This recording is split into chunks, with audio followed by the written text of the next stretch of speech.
As we were worshiping this morning, I love how God ties things together. We were going through worship, and it was just all of a sudden, and maybe it's because I know what's coming up and you guys don't, right? So my mind's already geared towards Romans 11. But as we were going through worship, it's just like I saw this string all throughout worship of just the faithfulness of God. That time and time again in worship, we're reminded that he's faithful. And I love that because as I think back over my life, I mean, that's just the reality. I look at different seasons of my life where even when I wasn't faithful, God was. That even when I failed, however many times growing up that I would go somewhere and I'd say, God, I'm going to give you my all. God, you have my life. God, you have everything. And it would be good for a while, and then it would kind of fade away. Or there'd be times where, I'd be struggling with sin and temptation, and I would say, oh, God, I'm never going to do it again. God, just help me to let go of these things. And eventually, in my own strength, I would fail, and I would go back into the sin that I had been living in. And yet, even in those moments, God was faithful to me when I wasn't faithful to him. And I think that's exactly what today is going to lead us to. And I mean, we see that all throughout the book of Romans. Right? We're continuing that journey today, through Romans, as we work through the book of Romans, which provides some of the deepest teaching on doctrine, on theology, and on what it actually means to live as a follower of Jesus. Right? Romans' concern is teaching us what does it mean to be a Christian and how do we live as a Christian. And so far, Romans, it kind of started off in some of those places like us where it basically tells us humanity has failed God. And that's where the first few chapters lead us, that God has given everything to us, created a world and put us in it, and yet we turned our backs on him. And God's response wasn't to strike us down, it wasn't to destroy the world, but in his mercy, he provided forgiveness and hope, not that we have to earn, not that we have to jump through the loopholes, but simply through putting our faith in Jesus. He provided the way and paid the price that when we put our faith through Jesus, we can be saved. And then Romans began to speak and began to talk about, well, what does faith in Jesus look like? What happens when we put our faith in Jesus? And it began to talk about a new life that we receive. It began to talk about sanctification, which is the process of becoming like Jesus. And then it began to talk about we now, when we have faith in Jesus, have confidence to the promises of God. And now we've been in chapters 9 through 11, and these are kind of bridging the first 8 chapters, right, which build, we've all fallen away, but God is faithful. He sent Jesus. Now we've got this new life in Jesus, and so chapters 9 through 11 are bridging us from this new life in Jesus to now it's going to bridge us into the rest of Romans, which is mostly going to focus on what does a life in Jesus look like. We've now come to Jesus. We've accepted him. So what does a new life in Jesus look like? Paul speaks of Israel, who God chose from the very beginning to be central in his redemptive plan for humanity. Right? Last week we were going through Romans chapter 10, and Paul tells in chapter 10 that faith comes by hearing the message of Jesus, and then it ends with quotes from Psalms, from Deuteronomy, and from the prophet Isaiah, showing that Israel had the opportunity to hear, to understand, and then to respond to God's message, but they chose to walk their own path.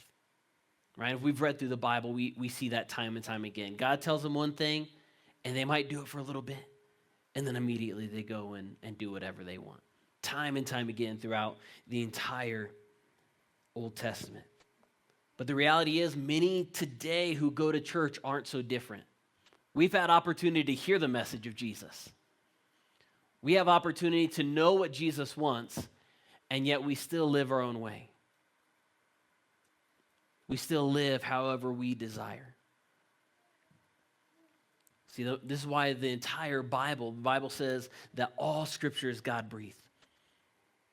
because the Old Testament is still relevant to us today. Every example, when we walk through and say, man, why am I reading about Numbers? It's just this book about people who don't listen and they just complain the whole time. Well, it's because more often than not, we don't listen, we complain the whole time. Right? We can be honest. Right? Chapter 10 left us in this position, though, when we look at Israel, where it shows what God had done. How time and time again, God had been faithful to Israel. He sent prophet after prophet. He sent warning after warning. He was basically almost begging the people, don't do this because I don't want to punish you. Don't do this because I don't want to be separated from you. This is not what I have planned for you. But it showed that Israel and how they responded, they turned their backs to God. And so it leads us to the opening question of Romans chapter 11 today. Romans chapter 11, verses 1 through 6. I ask then, did God reject his people? By no means.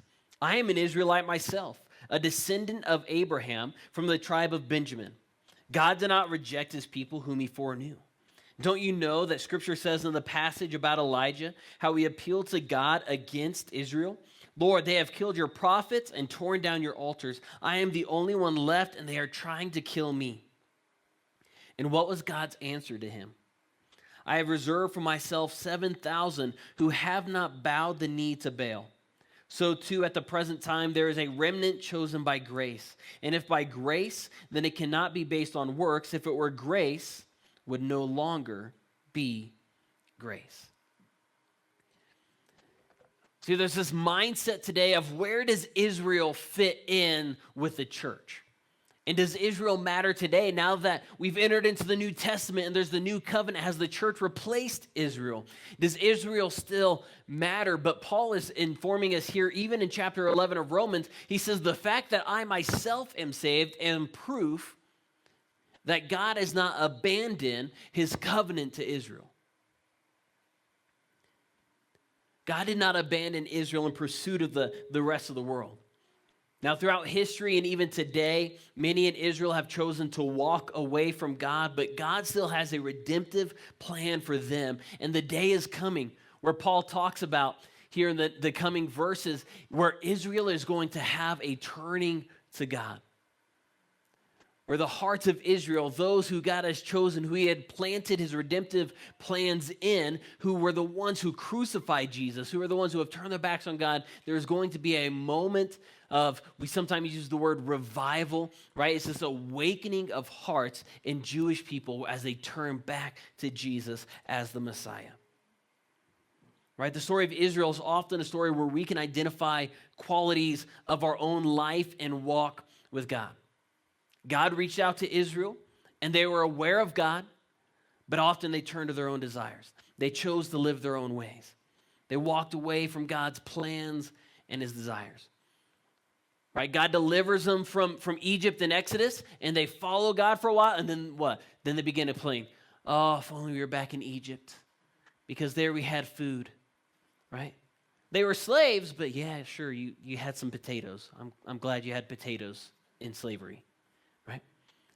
And they begin to go and they see God and this leading them in this pillar of fire by night and this pillar of cloud by day. And they see God split the Red Sea. And they watch fire fall in this mountain to where it says that the people were in awe and were afraid to go near the mountain. And yet within a very short time, it says that they turned and began to worship a couple of golden calves that they had made themselves. That they took their jewelry out of their ears and they put it into the fire, and they put it into cast, and they made calves, and they began to worship it. They knew who God was, but it didn't take them long to walk away and pursue their own things. And the story continued on. We have the judges. And a judge would come up, and they would listen to the judge for a while, but when the judge passed away, within a generation or two, they would go back to sin, and they would go back to their own lifestyles, and they go back to the things that they knew God had delivered and called them out of. And it happened again and again throughout the priests, the prophets, the kings, where God would send somebody and deliver a message and say, this is my plan, and I love you. I have a plan for your life. And then eventually they would go back to their own ways. And maybe this sounds similar to your journey with God. Man, you go to a service, you have a moment, and you get there, and maybe it's at a special camp meeting, or maybe it's just a certain Sunday where the message just speaks to you. You know that God is calling you, and you get to it, and you say, God, I'm giving you my life. I'm giving you everything. Everything I have, God, is yours, because you know in that moment that is what life is about. You know that God is calling to you, that he has a plan, and you get there and you say, God, it's all yours. I want what you have, and you mean it. You authentically, you mean it. That is your desire in that moment. And for a while, you began to live it out, and you begin to seek him, and then slowly something happened and it fades. Or slowly we find ourselves where the emotions of a moment are gone, and we slowly fall back into the sin from which God had called us out of. Maybe you find yourself there today. And so the question for Israel, who had repeatedly done that, who's doing that and living that today in rejection of Jesus, may be the same question for you today. Is it too late? God, I've been following you, but I keep walking away. God, I keep following you, but I keep messing up. God, I keep trying, but I know I keep doing the wrong thing. Is there still hope? Romans 11, verses 11 through 16 says, again, I ask, did they stumble so as to fall beyond recovery? Not at all. Rather, because of their transgression, salvation has come to the Gentiles to make Israel envious. But if their transgression means riches for the world and their loss means riches for the Gentiles, how much greater riches will their full inclusion bring? I'm talking to you, Gentiles, and as much as I am the apostle to the Gentiles, I take pride in my ministry in the hope that I may somehow arouse my own people to envy and save some of them. For if their rejection brought reconciliation to the world, what will their acceptance be but life from the dead? If the part of the dough offered as first fruits is holy, then the whole batch is holy. If the root is holy, so are the branches. Here's what this means. God has not given up. He's not given up on Israel, and he will not give up on us. This is the story of God's faithfulness. As we look through the Bible, that's what this story is. This isn't a God that's come to condemn the world. As a matter of fact, John tells us, John chapter 3, Jesus came not to condemn the world, but to save the world. This is a story of God's faithfulness, that even when Israel failed, God did not abandon them. God still holds out a plan for them today, that he is desiring to bring about his promises. And in the same way, he desires the same thing for us, that even when you and I may be struggling and we may be falling and we may be farther from Jesus, God has not abandoned us. It is not too late. See, here's the reality, is that the crucifixion of Jesus, it may have happened under Roman authority, but it happened because of the Israelite religious leaders they were the ones responsible for the crucifixion of Jesus. They were the ones who arrested him. They're the ones who brought him before Roman emperor. The only reason that Rome got involved is because the Israelite people betrayed their own Messiah and brought him before Rome. Their betrayal of an innocent man. This is the transgression that Paul is talking about in these verses. And yet through their transgression, God was still faithful to provide the exact deliverance they needed. Not only for them, but for you and I. God still worked his plan for good through tragedy, and he can do the same in our life. You may be here today and you may say, man, I've messed up.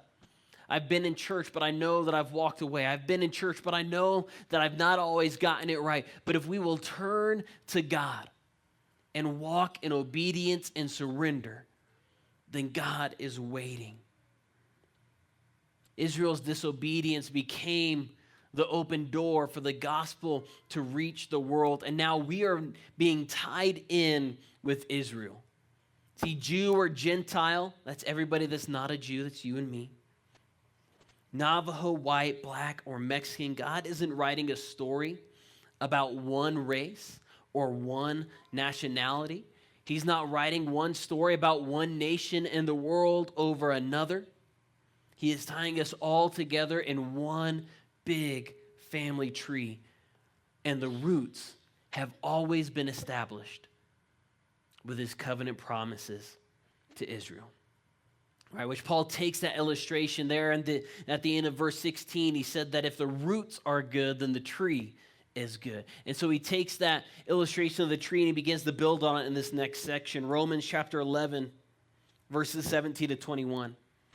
If some of the branches have been broken off, and you, though a wild olive shoot, have been grafted in among the others, and now share in the nourishing sap from the olive root, do not consider yourselves to be superior to those other branches.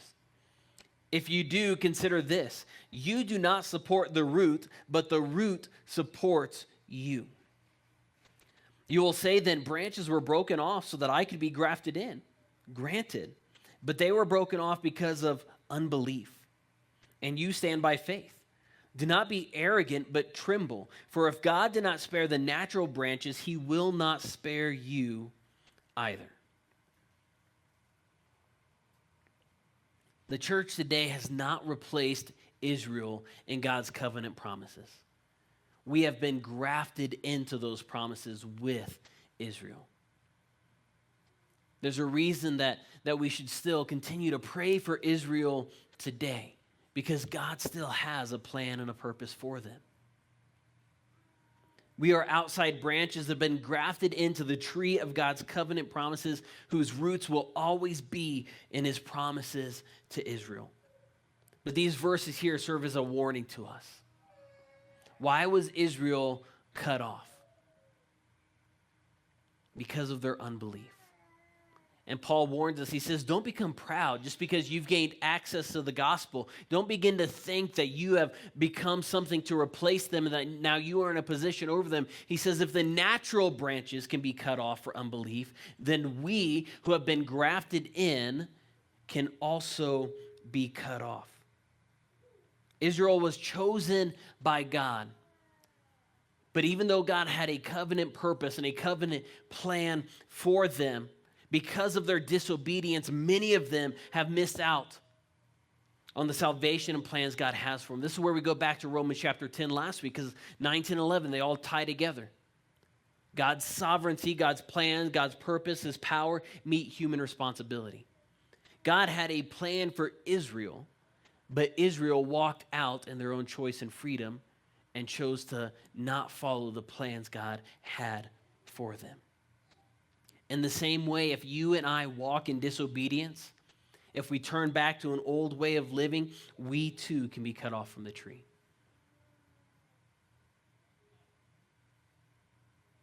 I think it's important for us to understand, we've said this before, it's not just about believing in Jesus, and it's not just about going to church.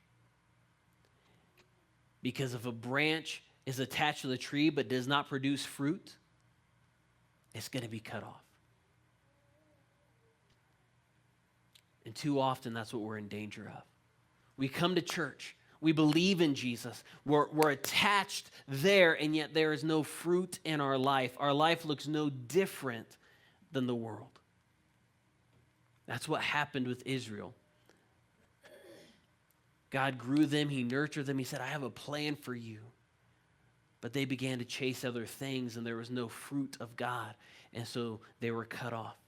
And in the same way, if we are not producing fruit in our life in line with the Word, in line with what the Bible teaches us, if we live in disobedience, then we will be cut off from the tree. All right, this is why our vision for 2026 here at the church is develop. And it centers around that word, development, developing. Because God's desire isn't churchgoers, but disciples who are growing and following him. He doesn't want somebody that's just attached to the tree. He wants somebody who is producing something from the life that the tree gives. The entire purpose behind this series in Romans is to develop you and I. What do I believe as a Christian? And how do I live that out? And Romans 11 today should challenge us to look inward. Am I living a life that will draw others towards Jesus? Or am I living in a way that will draw me and others away from Jesus? See, God's desire is for every person in the world to be saved. It started with Israel, and he had these repeated offers of grace. And when Israel chose to continue in sin, then because of their unbelief, God cut them off. Not because he gave up on them, not because he didn't love them, but because their disobedience kept them from God's righteousness. And in the same way he turned away Israel, God will turn away people today, not because he doesn't love them, but because they have chosen to live in sin instead of surrender.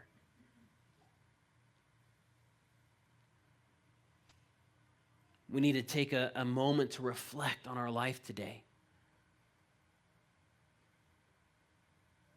What does my life look like? But here's where we celebrate the faithfulness of God. To this day, God has not abandoned Israel. God has not given up. And he's not given up on us. Because I want to be very honest as a pastor here this morning as we begin to reflect on some things. There are people in this room, and you are in a place right now like Israel. You have had the opportunity to hear the message.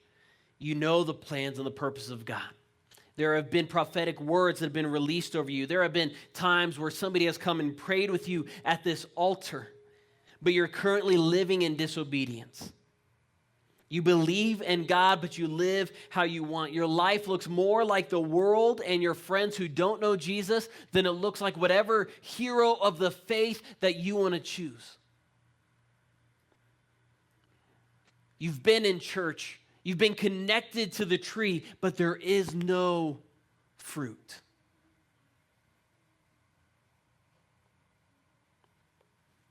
But Paul tells us today, for any who will turn to him, if they don't continue in their unbelief, if they'll surrender, there's hope. All right, Romans 10 ended with this illustration. It said that God was waiting for Israel with open arms. Jesus tells us the parable of the prodigal son, and it's the exact same image. The father is waiting for the son to return with open arms, waiting for him to come home. God is love, and he is waiting for you and I, desiring for us to come home. But God is also just and righteous. That's why Paul continues with these words, Romans 11, 22 to 24. Consider therefore the kindness and sternness of God. Sternness to those who fell, but kindness to you, provided that you continue in his kindness. Otherwise, you also will be cut off. If they do not persist in unbelief, they will be grafted in, for God is able to graft them in again. After all, if you were cut out of an olive tree that is wild by nature and contrary to nature, were grafted into a cultivated olive tree, how much more readily will these, the natural branches, be grafted into their own olive tree?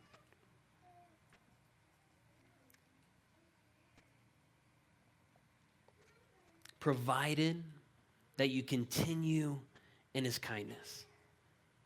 Here's what we need to know about salvation. When you and I accept Jesus, our salvation cannot be taken by an outside force. Right? Satan can't come in and bully us and wrestle with us and steal what Jesus has given us. But the Bible calls us to continue living with faith in and in obedience to Jesus. All right? Nothing can remove us from Jesus, but persistent disobedience and sin reveals unbelief in our heart. And when we choose that, we will be cut off.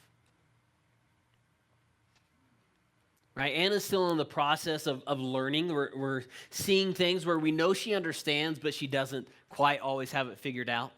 Right? And so there's times where she gets told no, and her new thing is when she's told no, she does this. She'll sit there, right? Don't touch that wire. I'm not touching anything, right? Don't touch that outlet. I'm not touching, right? And she does. She'll just sit there. She'll just swing her arms like, I'm not doing anything. Right, you can see my arms right here. And she understands when he tells her no, and she's starting to develop that understanding. She knows there's certain things she shouldn't touch, right? And yet there's also certain times where she'll look at us, see if we're watching, and then she'll reach out to see if she can. Now, she's still developing, right? There's not this complete concept of right and wrong yet. She's going to be growing that for the next few years as she learns all those things. But sometimes that's you and I, is we know what we're supposed to do. But sometimes, even though we know what we believe, we begin to reach out anyways. Right? Hey, I know that the stove is hot, but I'm going to touch it anyways. When our actions don't line up with our belief, then it shows that somewhere in us that belief hasn't actually entered our heart. We may know it, but we're not living it. Persistent disobedience that is chosen time and time again, right? I'm not talking about, hey, I stumbled and make a mistake, right? I deal with temptation, I lose my temper, I go to a website that I shouldn't. I'm not talking about stumbling one time. I'm talking about a persistent and consistent choice, that when I choose that I'm going to do this, then it shows that there's unbelief in my heart. There's a difference between wrestling with the flesh and saying, I believe in Jesus, but I'm going to live in the flesh. Because when we choose to live in what we know that God says is wrong, then we have not surrendered, and it shows unbelief in our heart. And where there is unbelief, we will be cut off from Jesus. And we need to understand that today. I'm not talking struggling with temptation and struggling with sin and saying, I know this is wrong and actively trying to. But the moment that we embrace those things into our life and say, I believe in Jesus and I know this is wrong, but I'm going to trust on God's grace, and God knows that I love him, and God knows that and so I'm just going to count on that. The Bible says that to know that and to do wrong is sin. And that when we choose to live in sin, we will be cut off. Not because God doesn't love us, but because although God is love, he is also just and righteous. Right? These words heavily reflect the words of Jesus. If you go to John 15, you can begin to read, and Jesus goes into this long teaching where he says that I am the vine and you are the branches. But the key to that entire section as he's teaching comes in verse 5, where Jesus says that we must remain in him. It's the same thing as Romans 11. He says any branch, any tree that does not produce fruit will be cut off and thrown into the flames. What is our life producing? See, God hasn't given up on Israel. He's still waiting. He says if they don't continue in their unbelief, then they can be grafted back in. And in the same way for us today, the fact that we are here in church, the fact that we get the opportunity to once again hear a message means that God has not given up on us, that he is still calling to us and inviting us back into him. But he's saying that we need to produce life. There's some pruning, there's some healing, there's some things that need to change because we are not producing fruit. And so he says, for any who will come to him, there is life. Before ending this chapter, Paul transitions from this imagery of being tied into the tree into the blessings of Israel, and he begins to speak about the way that God has been working out his purposes. And then over the next several verses, Paul again emphasizes that Israel has hardened itself to Jesus. Even today, Going to Israel itself is one of the hardest places to actually speak about Jesus. You can talk about the Old Testament, you can talk about the law, but the moment you talk about Jesus, there's walls and things get shut down very quickly.